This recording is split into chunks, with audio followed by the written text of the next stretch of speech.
Sharma house नई पीढ़ी का साया। Horror story part 5। कई साल बाद उसी जगह पर एक आधुनिक टाउनशिप बन गई। ऊंची ऊंची इमारतें, चमकती बत्तियां और नई पीढ़ी के लोग। किसी को अंदाजा भी नहीं था कि ये वही जमीन है जहां कभी शर्मा हाउस खड़ा था। भूतों के किस्से पसंद हैं?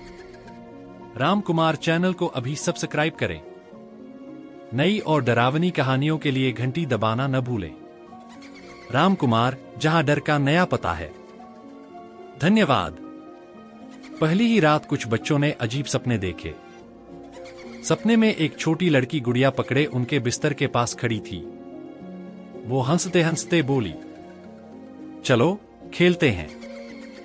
सुबह उठकर बच्चों ने देखा कि उनकी दीवारों पर लाल रंग जैसे खून से गुड़िया बनी हुई थी।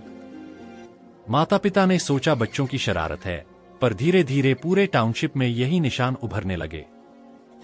सीसीटीवी कैमरों में रात को गलियारों में एक बच्ची का साया दिखने लगा, जो अचानक गायब हो जाता। गौर करने वाली बात यह थी कि उसके हाथ में वही पुरानी गुड़िया थी। इमारत के फ्लैट नंबर 13B में रहने वाला परिवार एक रात अचानक लापता हो गया। दरवाजा अंदर से बंद था, लेकिन कमरे में सिर्फ खून से लिखा एक वाक्य मिला, शर्मा हाउस कभी खत्म नहीं होगा।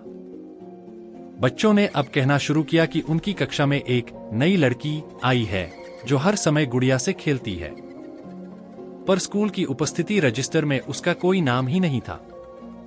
धीरे धीरे टाउनशिप के लोग समझ गए, ये जगह नई कॉलोनी नहीं बल्कि शर्मा हाउस का पुनर्जन्म है।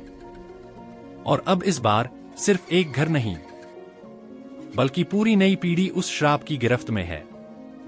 नई टाउनशिप में अजीब घटनाएं अब और तेज हो गई।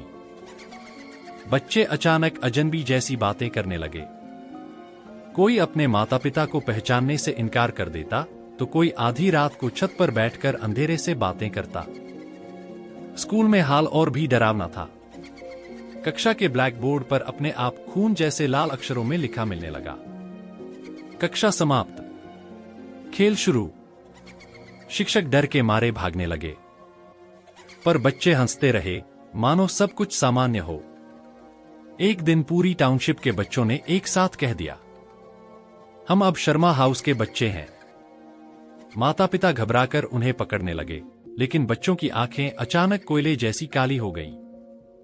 वे सब एक साथ चिल्लाए, हमारे नए दोस्त आ गए हैं, अब सब गुड़िया बनेंगे।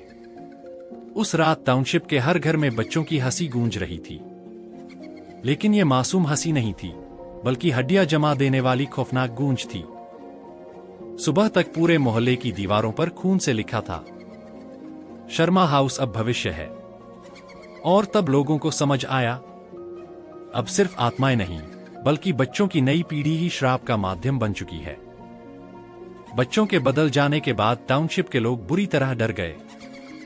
कुछ माता पिता ने पंडितों और तांत्रिकों को बुलाया, तो कुछ लोग शहर छोड़कर भागने लगे। पर जहां भी वे जाते, बच्चे अजीब तरह से उनका पीछा करते। रात को माता पिता सुनते कि उनका बच्चा बिस्तर पर सो रहा है, लेकिन उसी वक्त खिड़की पर खड़ा वही बच्चा उन्हें घूर रहा होता।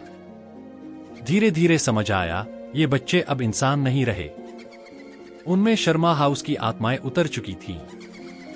फिर भी कुछ हिम्मत वाले माता पिता और साधु एकजुट हुए। उन्होंने निश्चय किया कि बच्चों को बचाने के लिए उसी जगह पर हवन करेंगे जहां पहली बार श्राप की शुरुआत हुई थी।